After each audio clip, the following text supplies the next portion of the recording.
That's a perfect open right there. And it's a Pepsi. That's the best part. Welcome to another edition of Everyone Hates Cleveland, the podcast. Right now, Gage is using a brand new microphone. Mike is playing not GoldenEye, Nightfire, and I am just sitting here drinking beer, but we're going to talk Indians baseball. The great news for anybody listening to this is we're going to be talking about the same freaking thing we've been talking about the past month, Corey Kluber, and other stuff. We'll be talking Kluber. We'll be talking Nelson Cruz, just because I want to have a good conversation about that, because the Indians really probably should have been in on that. Got to talk about relief pitching, maybe get some details in on that. I know you guys talked a little bit about that during the last podcast. We'll dive into it a little bit more, and then maybe look at some specific players in potential trades and free agents. And Gage can't hear me. Mike, can you hear me? I can hear you very well. Gage is a little bit of a problem child. Oh, he said I can. Oh, Jesus. So now Gage has figured out how to use the chat function, which means I'm going to have to deal with that through this podcast. All right, gentlemen, first of all, Merry Christmas. Good to see you, Jim. Cheers. Good to be here. As I drink quite possibly the last masthead double fleeb juice on the planet. Thank heavens. It's called fleeb juice? Double fleeb juice, and it's the greatest beer. It's not my favorite, but it's close to it. I don't know if that's safe for this podcast. I've got two. Title. I've got two sitting right here. Only one's a fleeb, though. I'll let you know what the next one is. It's an extra. It also might be the last one. Anyways, gentlemen, since last we talked, nothing has happened. I don't know that that's surprising or not. A couple of kind of floaty rumors all around Corey Kluber today. And yesterday, mention of the San Diego Padres being involved. Today, Anthony Castrovins in an interview on MLB.com talking about how Kluber probably, or Bauer probably, isn't going to get moved, or at least the Indians aren't likely to move him because, of course, they freed up all that money, which we've already talked about, which you guys have already talked about. But let's dive down this rabbit hole one more time, specific to the rumors. Let's start with the Castrovins rumor, and I can't, I've been thinking about this all day. I can't decide whether Castrovins is talking about specific details he knows from talking to front office people over the years that he's gotten to know, or if this is just a kind of a comment he made based on speculation because, the Indians get under the cap. What cap? Indians get under whatever their soft cap is personally with in-house. They get rid of all that money. So the assumption is that you don't trade Kluber. I'm not sure I agree with that, but Mike, let's start with you. It seems to me that the Indians, to do anything substantial, almost have to trade Corey Kluber to do it, unless we're missing something money-wise, because all three of us have been talking about, it doesn't seem like the Indians are going to do a whole lot with that money saved and all the trades that they've made. What are your thoughts? I mean, are the Indians just posturing for a position here, or are they really perhaps just waiting to see this market play out and maybe cash in late in January on some guys who thought they were going to get a lot more than they did? All right, I got to stop. My whole shtick these days is being grumpy about the Indians, so I'll stop that. So here's what's interesting to me, I suppose. We haven't heard the Indians come out and do we had the singular 99% of the rumors on the market are false from Terry Francona, but we haven't heard the constant disavowing, he's coming back. Now, I will say that Castrovins is way more plugged into the Indians than Morosi is with basically any team in baseball. So that's valuable. Although I will also say that, if I were the Indians and I was trying to get my best value out of Kluber, I'd tell Castrovins that, we're not really that interested in moving him. And I'd have secondary people feeding Morosi that they have all these packages from 7 different teams, including the Dodgers, Phillies, Brewers, Padres, blah, blah, blah. So I will say, from an information control standpoint, I'm not really disquieted from the notion that the Indians are involved with dealing Corey Kluber. Now. Well, Gage, you were talking all kinds of crazy timing talk today about. I can just imagine you like writing down all the times of these Morosi like leaks, and I guess we're in an era of I don't know, fake news and all that stuff. But tell me what your thoughts are here. I mean, is this the Indians, like as Mike just mentioned, or the Indians like sending out all these messages at certain times of the day to let this fester with a team like the Dodgers, who it's clear the Indians want to deal with, or is there nothing to all this?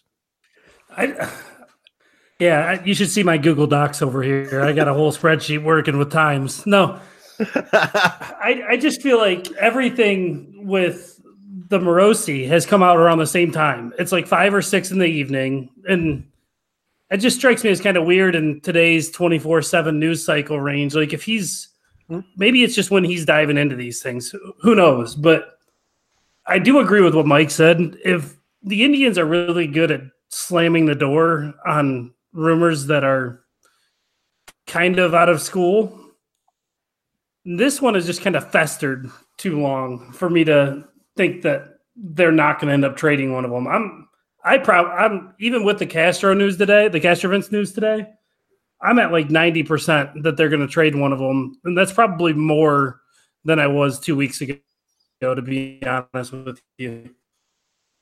Well, historically, this is the time period the Indians make moves. So you go clear back to the Nick Swisher signing. It was right around this time. You look back to the Encarnacion signing. It was right around this time that the rumors started really picking up. This does seem to be prime time for the Indians to make big splashes. Gage, looking at the things that have happened over the past week, specifically, it seems very strange to me that the Dodgers and Reds, who the Indians have clearly been talking to about Kluber, sort of sidestep the Indians and make a fairly big move involving some players mentioned in possible Indians deals. Obviously, they shifted money. The Dodgers shifted money to the Reds so they can make their splash this year. They got under, whatever their amount they want, the tax threshold, so that Bryce Harper can be a player. Okay. Okay. Okay. Never mind. Go. I won't go on my liberal, anti-capitalist Gordon Wood level rant here for anyone who gets the Gordon. Well, Wood we're reference. gonna come back to that because that makes the pot. But I swear to God, if you say anything that isn't appropriate for this podcast, I'm leaving it in. Gage, tell me about this Reds Dodgers deal to you. Is it just the fact that is it one of these things where both teams got frustrated with the Indians and they wanted to send the Indians a message, or are they shuffling around money to let the Indians know in each their own that they're both interested in potentially making a deal for Kluber? The funny thing about that trade is it lets the Indians know the Reds are in play this year, and the Dodgers, of course, shuffling around their money. It does seem like they are certainly still interested in Corey Kluber. It made me think the Reds are going to be more serious about Kluber than the initial reports. You go out and add a guy like Puig, who's only there for a year. Mm-hmm. It just, especially when he's one of the bigger parts of that deal, and was Alex Wood also in that deal? Alex Wood, Matt Kemp. And Kemp, I don't know why anybody, obviously it was a money thing. So the Dodgers, from the Red side, I feel like they're trying to maneuver their roster to run here. So I might think they're more serious about Kluber. But from the Dodgers side, the only reasoning I can come up with to make them more in play for Kluber, because it kind of depleted their outfield depth. Or not depleted, they have 92 position players. But maybe it's a Harper and Kluber play. That's the only thing maybe that's what this Indians-Dodgers deal is hinging on, is Bryce Harper. That's the one thing I've been stuck on the past couple of days. The Dodgers are still trying to work that one out, and maybe they'll be okay with parting with one of those assets of Verdugo or Bellinger in the circumstance that they can land Harper. That's the only way it really adds up to me. I've thought about that a lot the last couple of days. What do you think, Jim? It does scream of two teams that have been trying to make a Kluber deal and they just got sick of it, so they talk to each other. I mean, we've been talking about potential three-way trade between the three teams. That doesn't happen. So on the outside looking in, I do think that perhaps it was a message sent from both clubs that, you're pissing around too much. That being said, I still think it puts both teams in play. I do agree with you that the outfield depth for the Dodgers in some ways takes a hit, especially if you consider, we've been talking about potentially a Verdugo Taylor matchup for the Indians, and getting rid of two outfielders now to me seems sort of almost out of the question for the Dodgers, even if they get Harper. But that being said, it is the Dodgers, and they do still have a lot of outfielders, depending on where the Indians go. And it does look like Taylor and Verdugo, even with the current situation, both of those guys seem kind of odd men out in depth pieces right now as we speak. I don't know. I mean, I think the Indians are doing what they do best, and that's waiting. Sometimes it works out, sometimes it doesn't. We'll see kind of down the road. Mike, I would be very distressed if we made it through this podcast without you getting pissed off about something. I will push as much as I can to get you to rant. Something tells me we've ran out of your rant, though. Yeah, you did well. No, so here's what's frustrating about that. I think I sort of agree with the Gage hypothesis. Hold on. Ava, shut up. Fine. No, Babe, can you just put her out? Okay. All right. So the Harper hypothesis makes sense. Like, Ava, I swear to God, you cut me off one more time. This is all staying in. I want to hear Ava's take. Yeah, Ava's take's probably the best take of the night. Ava says, keep Kluber? He's a dog, man. So here's the deal. The problem with the Boris market is that Harper's going to hold on forever, and this is what's really annoying. If the Dodgers are trying to put a Harper and then Kluber move together, because then Harper's going to happen in late January. So the Indians are going to have to move a bunch of salary, have a bunch of roster uncertainty, and won't really know if they've dealt Kluber or not. And so that's really problematic from a team planning standpoint, because if you deal Kluber now for a good package, then you know whether you need relief help, you know whether you're going to do a major spend on an outfielder with the savings. But if you're waiting, then making the spend is much harder. So from an asset standpoint, the Indians sort of have their hands tied right now if they feel pretty confident they're going to deal Kluber. I just don't know how they don't. And this is really annoying because I think Jim's reiterated it, but if they don't, this team is a lot worse. And this offense is bad. There is no one you're signing who's a free agent at this point who is getting your offense close to last year that they can afford. There's just no one. Nelson Cruz was super interesting as a body because you're oh, he can be Edwin or better, and you save money, and it makes sense. It all fits, but he's off the market for stupid cheap to the Twins, which is really annoying. So apparently we can't play with 2 years and $26 million anymore, which is, I don't know. It's what the Yankees poop out for a fifth 1 starter. year and $12 million. Is it really just? It's 1 in 14, right? And then 1 in 14. I'm sorry, and then there's a $200 or $200,000 buyout, which is nothing. That is what you pay Rajai Davis to cut his hair. So. I just don't. I got to first of all, I want to see that. That's a haircut, dude. I just so Mike, me? I hit that one homer that doesn't really matter, but everyone loves me for, even though I'm we could do a whole podcast on that where we just cut some Twitter takes on how great Rajai Davis is hitting that home run in the game we lost. But talking about, can we get Merritt's boots on there too?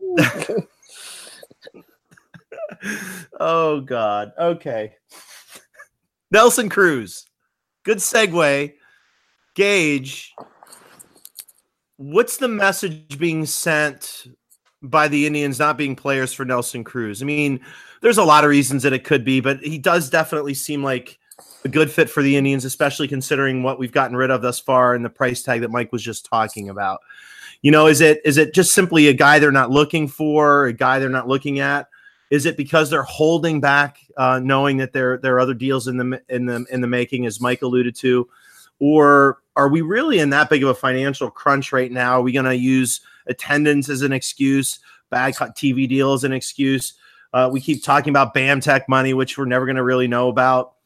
What is there a message being sent by the Indians not being even mentioned as a possible suitor for Nelson Cruz, and then him signing a team-friendly deal with a team within the division who, as Mike said on, I think might have been Slack, Twitter earlier today, the Twins are having a fairly loud and boisterous hot stove season. Not probably enough to be a factor with the Indians in the 2019 season, but money-wise and division-wise, like, are we at this place where we can't really make a big splash?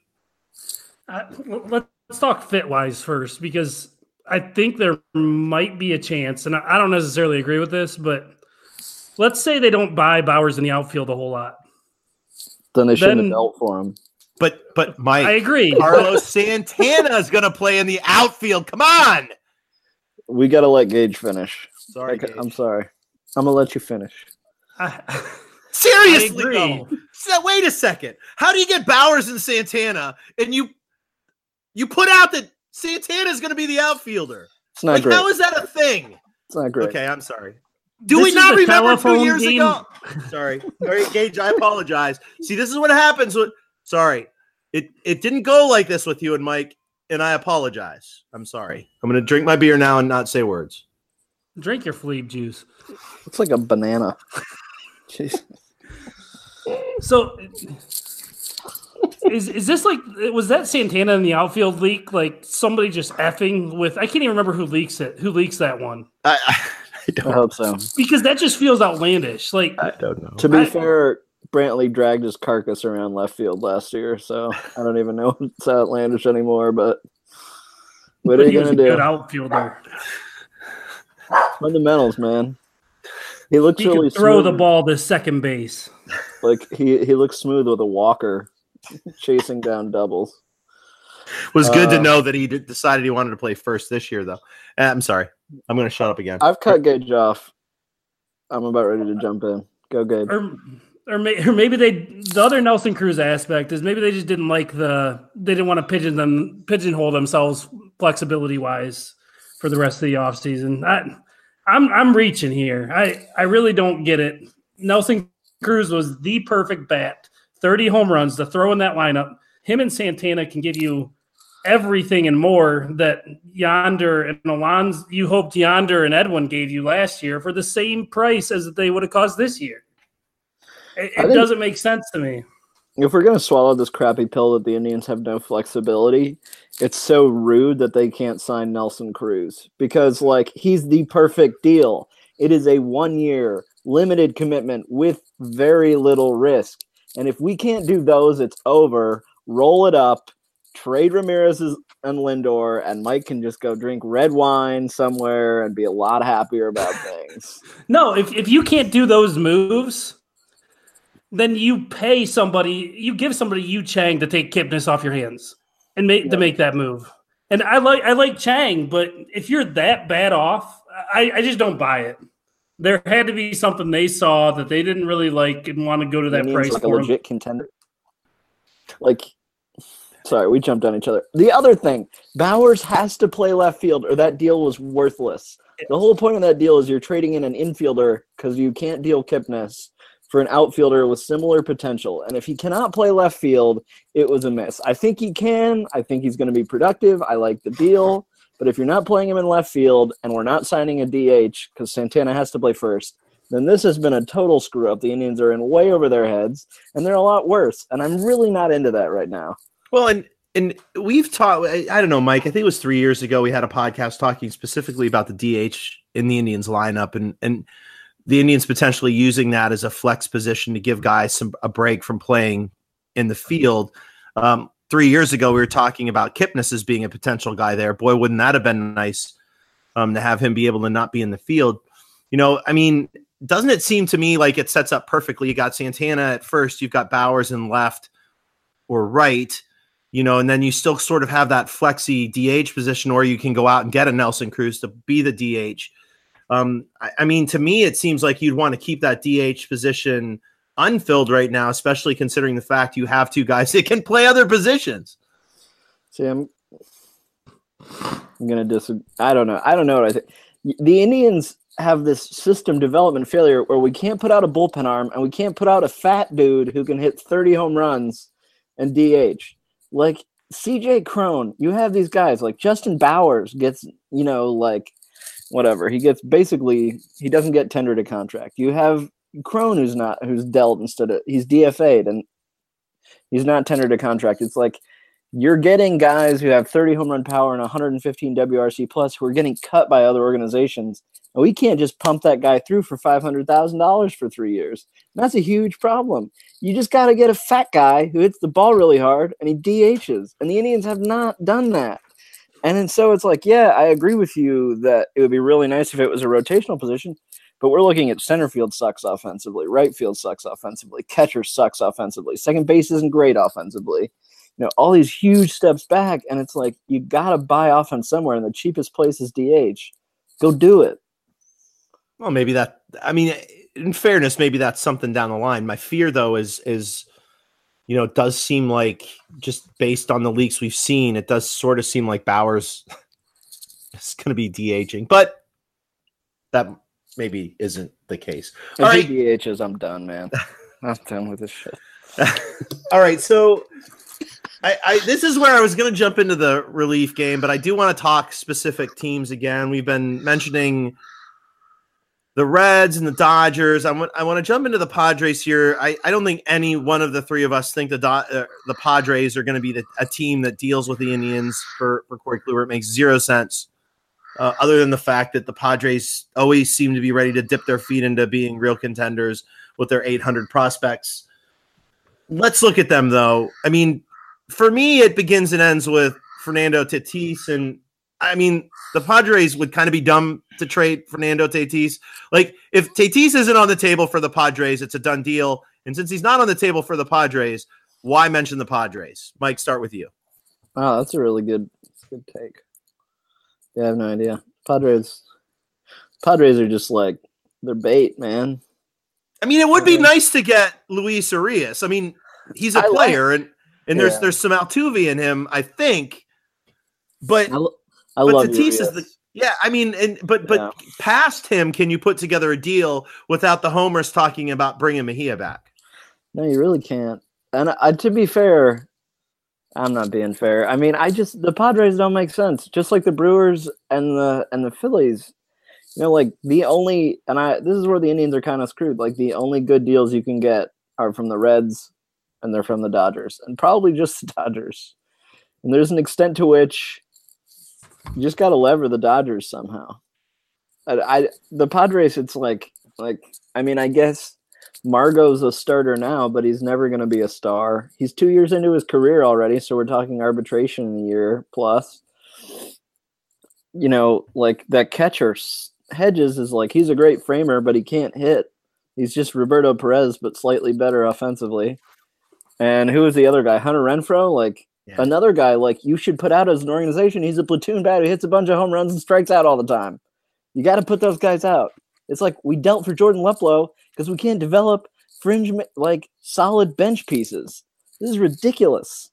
Anyway, that didn't answer your question at all. Or you can't use solid bench pieces. Yandy. Yeah. Don't bait me, Gage. Don't bait me. Don't try that stuff. I'm smarter now. I'm younger, faster, stronger. So, Gage, like, this Padre rumor, just a rumor, right? I mean, let's go back to your discussion about, the Indians putting out information. I mean, this is the Indians poking and prodding a division rival of the Dodgers, right? Yeah, and the Padres kind of make sense because you've never been able to reason what the hell that franchise is doing.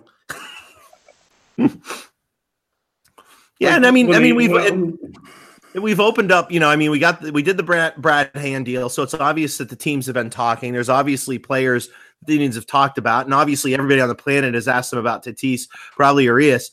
But overall, I mean, do you see a package of players major league ready that can entice the Indians to give up Corey Kluber? No, the last part is the key. Major league ready? No. That organization has a great system from everything I've read. I don't know it inside and out, but they have a ton of really fun names. They have, I want to say 15 players in the top 100, most top 100s, give or take.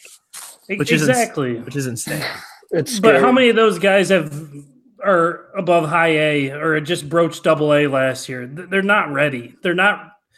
They don't fit what the Indians are trying to do if the Indians want to make this Kluber trade work.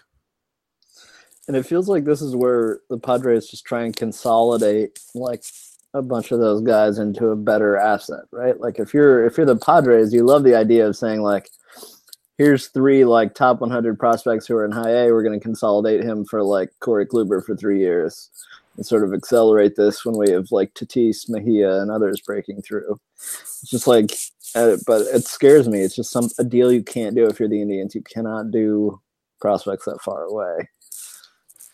Right. Well, unless you're calling it a day, and I don't think you can call it a day when you have J-Ram and Lindor. I don't know. You just throw J-Ram in there, I guess. Yeah. That's what I saw yesterday. Just throw him in, put him on top, little cherry on top. And not include Tatis even in a fake rumor. I love that. That's always good. Okay. Can we talk about like how nuts fans are? Like they didn't include Tatis, who like Tatis's 99th percentile outcome is Jose Ramirez. Like that's like the best case outcome. Is he's Jose Ramirez? Except the most team friendly. The biggest value in baseball is Jose Ramirez. We're talking an MVP candidate probably for the next 3 or 4 years at least. We're talking about a team friendly contract, pennies he's playing for, and you include him and Kluber in a deal, and you don't get Tatis back. It's a great deal. I don't even. Twitter should. I love Twitter so much though. Like that stuff makes me laugh. I know. To be fair, I enjoy that. Oh gosh, the nights we've spent sharing these wonderful tweets. Your tweets do show up in our DMs, folks. We see them. We judge you. You know who you are. Now I've got to delete my Twitter. All right. Let's get into the meat and potatoes. We've talked about this 145 times, but why not do it one more time? As we see the Indians sort of leveraging the Dodgers, it's clear they're trying to leverage the Dodgers for one of two things. And we've talked about this ad nauseum, but I still think it's a viable conversation, especially as we get closer to a potential deal. I mean, obviously, I think the Indians are looking for Bellinger, and Mike and I can fight all we want about whether it's just Bellinger, which makes a lot more sense now that I know he's got 5 more years, or Bellinger in a piece. But I think Bellinger is a key for the Indians. I mean, obviously, I think that's the guy they're looking for. Or, it's Verdugo, and you guys have been talking a lot about Lux is a potential guy added to that, is a potential, infielder for the Indians long term. Let's look at the Dodgers first. I mean, to me, even with the potential of bringing in Bryce Harper, any general manager, any front office, especially an Andrew Friedman front office, is probably not going to get rid of Cody Bellinger for anybody, including Corey Kluber. So are they trying to leverage for Bellinger still? Is there a potential for that to happen? And if not, what is the must return with Verdugo? Let's start with you, Gage. If you're getting Verdugo, you better have Taylor accompanying him. That's kind of where I've fallen on that, because I don't even think you could talk Jock Peterson, I guess, but he's just not Taylor to me. He doesn't have the versatility. Taylor has a very high floor, and I kind of hate that terminology, but I think Taylor's a dependable asset with a ton of flexibility. So if you're talking Kluber, you're talking Verdugo, Taylor, and then another later asset to me. All right, Mike, let's flip it over to you. Is the Verdugo Lux combo a must get when you're dealing? Really this kind of trade is unheard of. You've got a guy who's won 2 Cy Youngs, most recently last year. He's been top 9 Cy Young since 2014. He's been top 3 in every year but 1. While he's certainly losing velocity, he's still figuring out ways to pitch. I mean, obviously for the Dodgers, Kluber immediately slots as your 1A guy. which is something they've been missing, even though they have a lot of starting pitcher depth. I mean, the need for the Dodgers to get a Kluber is high since Syndergaard seems to be off the table. So, Mike, is the must for the Indians? I mean, we're dealing Kluber, and I think even though you and I come at different angles on this, I think we're still in the same place. When you're dealing a commodity like a team-friendly commodity like Kluber, even to the Dodgers who have lots of money to spend, don't you have to get a package that includes a Verdugo and a Lux at least, with Taylor added onto it? Isn't that a must get with an asset like Kluber? Yeah, I think so.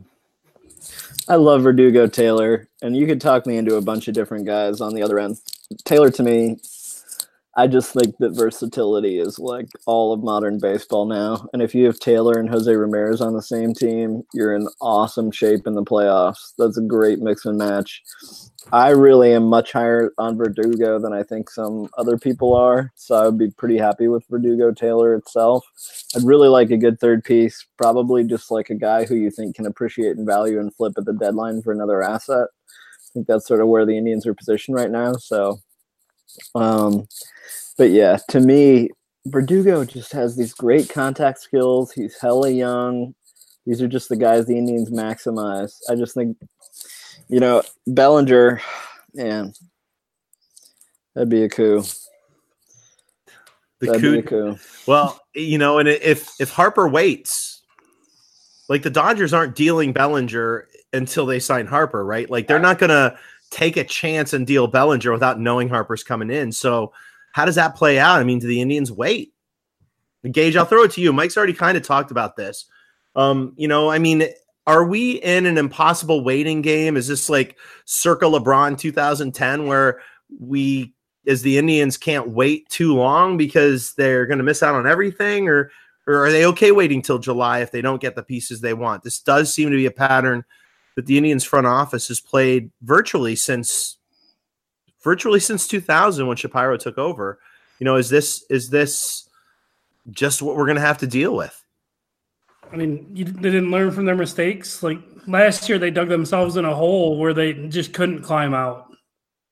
Even going to get Hand, and I'll give them a break. You don't expect both Allen and Miller to implode on that level. You expected something from one of them, which would have made a big difference. But I mean, the Yonder thing backfired. I don't think they can afford to wait. Like you said, they've done this going back to Shapiro, but they're just in a position, especially with the move dumping Yonder over to Chicago and getting rid of Edwin. I wasn't high on either of those guys, but you're just punting your offense, and you set yourself in this position where it feels like you need to make a move if you want to have any semblance of even being as good as last year's team. All right, so if the Dodgers don't ante up quick, you've been, Gage, talking about the Reds for the better part of the month. I would feel it safe to say that of anybody who I follow or talk to or podcast with or write with or even like listen to, you're probably the first guy who was all in on the Reds. You've been talking about Nick Senzel almost from the start, but this combination of Winker and Senzel does entice almost everybody that we've talked to. This is the other option, and it's clear that the Reds are looking at next year as the 2019 season as a season in which they can compete. And you've been kind of all over the Reds really since we were talking about Scooter way back in July. Sell me on this, Gage. We've got a bet, and I'll talk about the bet in a second. You grab the red side of this bet. What do you like about a potential, Senzel, Winker, I don't know, Garrett, throw in Iglesias? What should make me excited about that deal? What if you get, let's say you get, well, first of all, the Reds, I position myself there because I feel like the Indians have a better chance of that coup with Nick Krall than they do with Andrew Friedman. That's just kind of, that was a big part of it. Friedman's not going to let you swindle him. It doesn't, that's not his track record. And I've loved Winker. I wanted them to try and steal Winker at last year's deadline. His profile is fun. He hits the crap out of the ball, and he's a serviceable outfielder. The most attractive part of a Reds trade to me is I feel like with Winker and Senzel, I think you can play them both day one. I don't know if they would with Senzel, and you can get yourself 4 to 5 WAR from them, which is coincidentally where Kluber fits in on the pitcher side. So I feel like you just kind of shift your assets from the rotation into position players. You shift those WAR over to that side of the ledger, and that's just really attractive to me.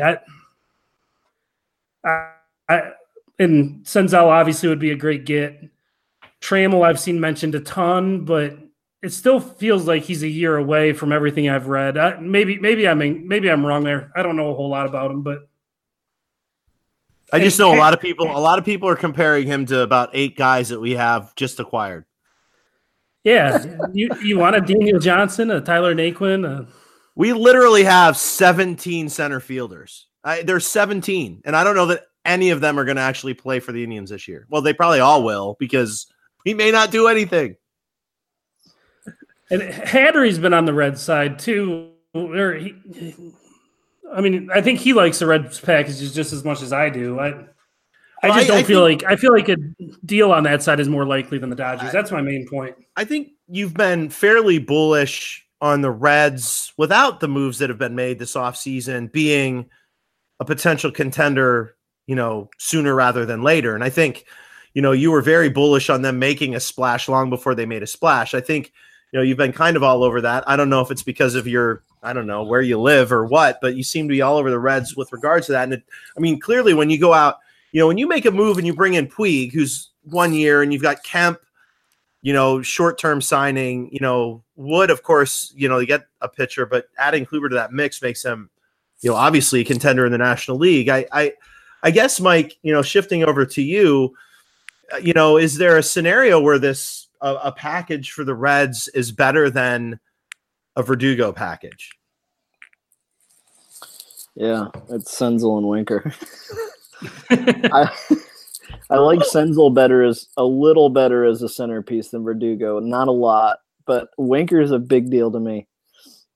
I just think there are certain guys that are, and here's the other problem that we have, which is I think Gage, you and I are all, we occasionally get to talk to organizations and stuff, but a lot of what we have to deal with is like publicly available scouting and then data. And it seems like publicly available scouting is really low on Winker to me in terms of his tool set and what he can do. But that doesn't mean the Reds are, or that like certain organizations are. And so I think that's what can be tough. So like to me, Winker should be a way more highly valued asset. He has tremendous discipline, and I just know I can pencil him in for a really solid baseline, and Senzel has an awesome ceiling to me, so I like that package more. Taylor Trammell doesn't interest me. I think he could be a great big leaguer, but I wouldn't understand Taylor Trammell as a part of this deal. I just think you have to have Senzel and somebody else. All right, so... Well, the other part of the Reds, real quick, Jim, I want to throw this. Acquired Puig and Kemp. They have Senzel. They have who they want to play in center field, according to a report. They have Trammell's still pretty far back in the system. Scott Schebler. I feel like they're approaching that loaded outfield territory where they might be able to part with a Winker and a Senzel. I don't know. It seems like a possible deal fit wise from both squads. Yeah, and Kluber does fit the MO for the Reds. They obviously probably have a little more money to spend than the Indians, but a 3-year team-friendly deal for Kluber, even in the twilight of his career, if it is the twilight of his career, does seem to make a lot of sense for the Cincinnati Reds, even more so than the Dodgers, even though the Dodgers may be trying to stay under that threshold. I don't know. We made a bet. I think Gage, I got pissed off because Mike went first before I could get something out there. So we do have a bet going right now. Mike and I are both sitting on the 31st with the Dodgers. Mike I believe you had the Verdugo package. I can't remember. I think it was Verdugo, Lux, Taylor. Was that your deal? That was my bet, yeah. Yeah, and I threw in Bellinger and a piece. I don't even remember who the hell I threw in. It doesn't matter because No, I only put a piece in there just to be fucking spiteful to you, Hattery. This is what Jim does. He says, Bellinger in a piece. I'll get you my piece later. And No, then, I gave you a piece. I just don't remember who it was because it didn't matter to me. I just He's old, just to be Bellinger. I'm old, man. I got gray, goatee and all that fun. But you, Gage, what did you go with the Reds because you wanted to go with the Reds? I went with the Reds because you guys both went Dodgers. No. And then you threw out the 20 with the 20. Would you say like the 29th? The 29th. And I really would have said New Year's Eve too, but I wasn't going to be the third guy to say New Year's Eve in the bet. Wow. So the 29th, that's in 2 days. Yeah, here we go. Yeah, I immediately regretted it. Immediately. Well, we'll podcast when that happens, just so we can drink more beer and watch Gage drink Pepsi. All right. I want to do one more thing here before we roll out of here. I hate talking about bullpens because I hate bullpens, but the Indians bullpen sucks. It really sucks. I like Brad Hand and all, but for 10 years, I've been talking about the Indians and their market play on the bullpen and how they always sign guys that cost $1 million or less, unless they go out and get I think Alford one year they spent $4.5 million on because he was, I don't even think he was an arbitration guy. And Mike, if I remember, you wrote a piece on Alford about how dumb a signing that was. Of course, he was gone by June. Gage, you've been mentioning, David Robertson from the Yankees is a potential get for the Indians. And it seems to me that with Kimbrel still out there, Robertson's just sort of waiting for Kimbrel to go to get a fairly biggish deal. There are a ton of relievers out there. I mean, are we just kidding ourselves here? Are the Indians going to wait till like January, 27th and just get whatever's left? I don't care who answers it because I think we probably know the answer to that. But reality speaking here, are the Indians more likely to trade for a reliever in July than sign someone for too much in January? I was fine with that before, but now you're getting to that territory where it's going to be hard for me to cope with giving up prospects. And I do want to mention they did give Boone Logan $5 million a couple of years ago. True. Oh, God. But hey, it's not his fault Francona had no clue how to use them. All right, simmer down, Bert. Sorry,